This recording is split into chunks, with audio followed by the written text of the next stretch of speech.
नबियों की उलमा ने तीन औसाफ, तीन वस्फ बयान फरमाए हैं। तवज्जो है, तीन वस्फ नबियों के उलमा ने बयान किए। पहला वस्फ उलमा फरमाते हैं नबियों का ये वस्फ है युसारियून फिल खैरात, वो नेकी में जल्दी करते हैं। और दूसरा वस्फ दुआएं मांगते हैं रब की बारगाह में, गिड़गिड़ा कर दुआएं मांगते हैं, ये नबी का वस्फ है। और तीसरा उलमा फरमाते हैं आजिज़ी और इनकिसारी के साथ दुआएं मांगते हैं।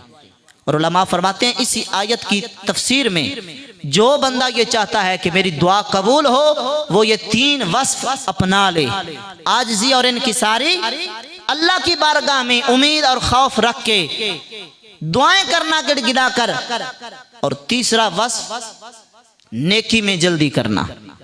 ये तीन वस्फ नबियों के हैं। जो बंदा ये तीन वस्फ अपना ले, अल्लाह रब्बुल इज्जत उसकी दुआएं कबूल फरमा लेता है।